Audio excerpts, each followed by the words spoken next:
All right, in this lesson, we're going to go over the different types of services an accountant can provide their clients.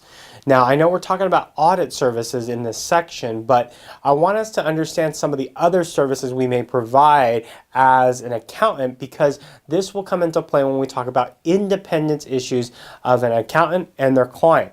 If we're doing some of these services, then we may no longer be independent of the client and therefore cannot perform the audit or must give up the other things that we've been doing for the client in order to be their auditors. So that's what we're talking about in this lesson. Some of this is very particular to auditing, some of it is not, but it will give you kind of something to hold to when we talk about independence later on. So let's talk about what types of services accountants perform for their clients. So the first one, and the obvious one, is financial statement audits. We're going to call them audits in this course, but financial statement audits are an important part of what accountants do for their clients. We audit their books to make sure that they are presented fairly in accordance with US GAAP for their external users. In addition to that, we might provide something called forensic audits. This is, again, a new area. We talked about this in the last lesson about forensic accountants or forensic auditors.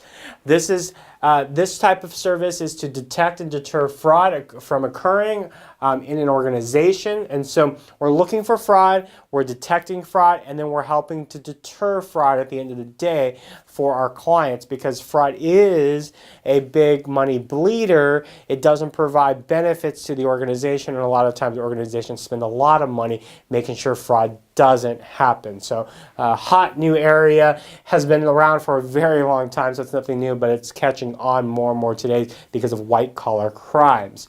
Then we have compliance audits. Compliance audits, we check for adherence to policies, procedures, and rules. The question that we're really asking ourselves as an auditor is or are X following the rules of Y or rules of Y? Okay, so is X doing exactly what Y wants it to do? Okay, so these are rules that the company might have, or compliance issues that a company might have, and the auditor goes in and checks to see if everybody's following those rules or guidelines or whatever they may be. Then we have our operational audit. This looks at the effectiveness and the efficiency of the organization.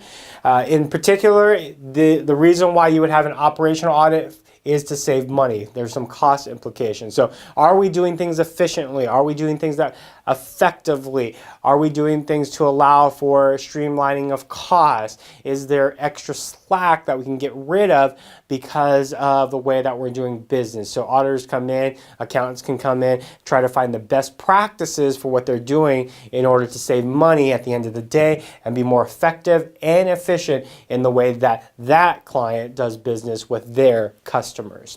And then we have our internal control audits. Public companies are required to do an internal control audit as part of their financial statement audit. That's what we use in particular to figure out how we're going to audit a client. So internal controls is an important big one. This is a form of compliance audit at the end of the day, right? If we're going to say, hey, these are the internal controls of an organization, are they following those controls? It really is like a compliance audit. So think of internal controls as a compliance audit. Now, it's brought to the forefront because of all of the issues that we've had with auditing and firms and not being compliant and having fraud perpetuating throughout through the organization. And so this has come to the forefront. That's why we put it in a different bucket. We're looking at the effectiveness of internal controls. Are they effective? Is everybody doing exactly what the internal controls is intended to do? And are they working? Specifically, we're only looking at internal controls that have to do with financial parts of the organization. We don't really care about the internal controls that don't have any impact on the financial statement at the end of the day. However, that doesn't mean that auditors can't do that. Auditors can go in and look at other things. A lot of these big audit firms are big, so they can pull different resources to perform an internal control audit that has nothing to do with financial accounting or the financial statements to the end users. Okay, so moving on here to the right, we have tax preparation services. This is something that you might be familiar with because you have to complete them every year. These are preparing tax forms for an entity in order to comply with federal, state, local government tax laws. So for individuals, it's that annual tax return that we have to complete. For corporations, it's their annual tax returns that they have to complete. Very probably more complex than the tax returns that you have to complete to meet your federal obligations, but this also includes state and local tax, okay? And that is where we can have bigger issues like sales tax. We just go to the store and pay sales tax, but someone has to actually do a form for sales tax. That's a service that accountants and auditors can provide their clients.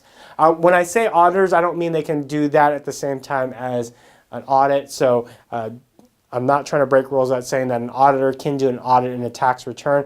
That may not necessarily be true. I just say audit. Okay, management advisory services. These are consulting services. So this is a big area for accountants, and the reason why it's a big area is because companies are willing to pay someone else to tell them what to do.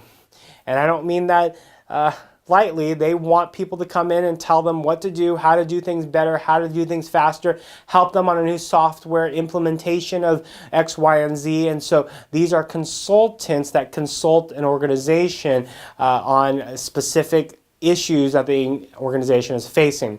So for instance, if a bus system wants to put in a wireless bus pass, they may call an accountant to give them consulting services on design, implementation, and maybe review of how it's working in the organization as far as this electronic bus pass is concerned. Or maybe it's a payroll compensation.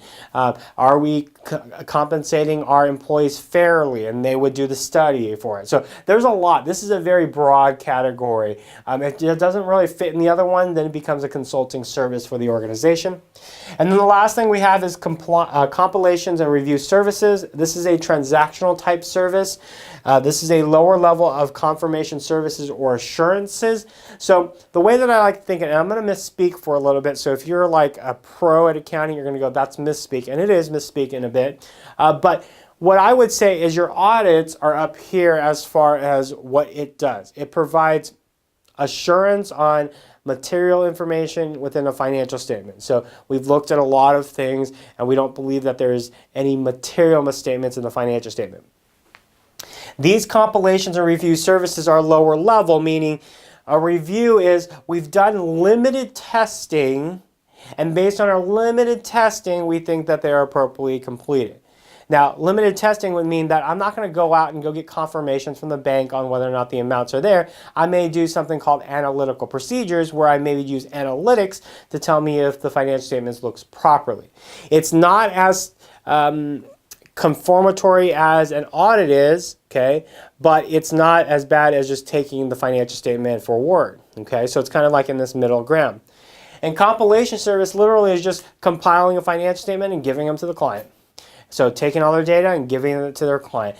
They are not auditing them, they're not verifying, they're not checking, they're literally putting together a financial statement for the client.